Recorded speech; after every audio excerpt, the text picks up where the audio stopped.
आप सभी की इच्छाओं को नमन। अब हम एक और अपूर्ण घटना, अपूर्ण इच्छा की तरफ बढ़ते हैं, जो इच्छा कभी पूर्ण नहीं हो सकती। और उसका टाइटल है, क्या आप अपने सारे पापों को मिटाने की इच्छा रखते हैं? अभी तक तो किसी की पूर्ण हुई नहीं है, आपकी हो सकती है या नहीं हो सकती, आप बताएं। एक सच्ची कहानी आपको बताते हैं। अपने सारे पाप मिटा देने की इच्छा सत्य घटना है। हिमालय के तपस्वी रमेश बाबा की कथा है। मनुष्य जब अपने जीवन की भूलों, अपराधों, पापों या अधर्म को स्मरण करता है तो उसके भीतर एक गहरी पीड़ा उत्पन्न होती है। उस पीड़ा से जन्म लेती है एक तीव्र इच्छा, काश मैं अपने सारे पाप मिटा पाता। यह कथा है एक ऐसे व्यक्ति की जिसने यह इच्छा लेकर संसार त्याग किया और हिमालय की घाटियों में जाकर स्वयं को दंडित करना चाहा। परंतु क्या पाप दंड से मिटते हैं या अंतर्मन की स्वीकृति से? रमेश की आरंभिक कथा। रमेश दिल्ली के एक व्यापारी परिवार में जन्मा। तेज बुद्धि, चालाक, व्यवसायिक चतुराई से भरा, परंतु जीवन की भागदौड़ में वह भ्रष्टाचार, झूठ, शोषण, व्यक्तिगत स्वार्थों से भर गया।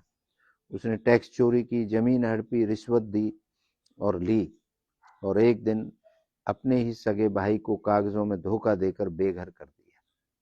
ये सच्ची घटना है रमेश बाबा की। कुछ वर्षों बाद उसके जीवन में सब कुछ बदल गया। धन आया पर नींद चली गई, प्रतिष्ठा बढ़ी पर अंतरात्मा चीखने लगी। वह एक अजीब बेचैनी से घिर गया। कोई मंदिर उसे शांति नहीं दे सका, किसी संत की वाणी उसकी पीड़ा को नहीं छू सकी। पाप प्रायश्चित की यात्रा। एक दिन उसने संकल्प लिया, मैं अपने सारे पापों को जलाकर बिना इस जीवन को आगे नहीं बढ़ा सकता। वह सब कुछ छोड़कर निकल पड़ा, केवल एक चादर और एक कमंडल के साथ सीधा गया हिमालय की ओर।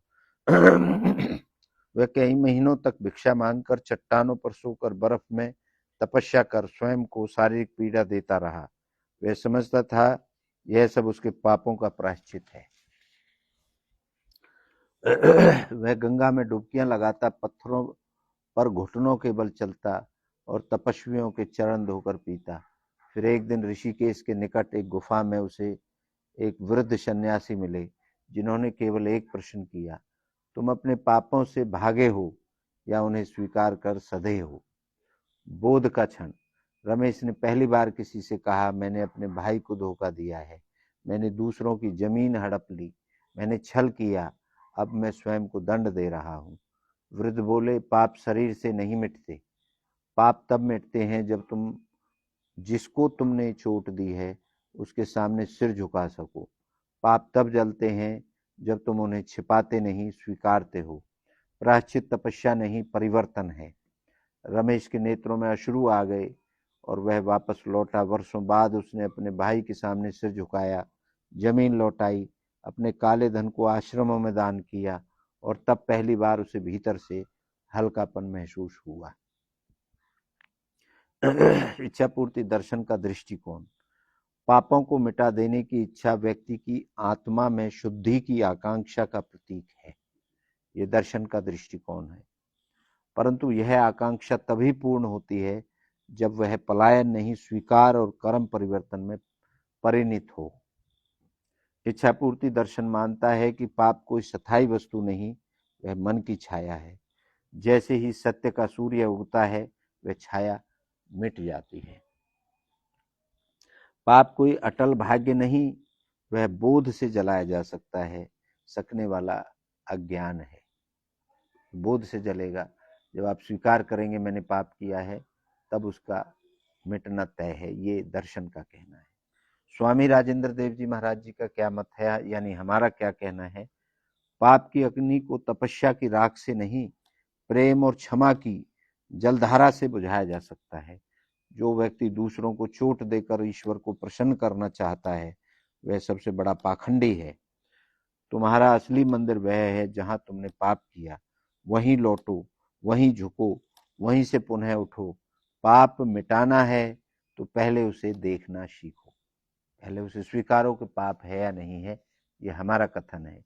अब हमारे 5 प्रश्न हैं आपके लिए, उन्हें आप समझें और उनके जवाब खोजें। क्या आत्मा को वास्तव में पाप बोध से मुक्ति मिल सकती है? आप क्या मानते हैं इसके बारे में? क्या कठोर तपस्या के बिना पापों का प्रायश्चित संभव है? क्या स्वीकार करना पलायन से कठिन है? यदि आपने कोई अन्याय किया हो तो क्या आप उसमें सुधार करने की हिम्मत रखते हैं? क्या पाप कोई वास्तविक वस्तु है या केवल चेतना की विकृति? ये 5 प्रश्न हैं आपके लिए जो इस अध्याय के हैं। इस पर आप विचार करें और इस अध्याय का समापन होता है। अगला अध्याय सबको एक जैसा बनाने की इच्छा, उस पर ध्यान देंगे। या किसी ने इस पर प्रयोग किया, उस पर भी एक सच्ची घटना है, उससे आपको अवगत कराएंगे। आपका धन्यवाद।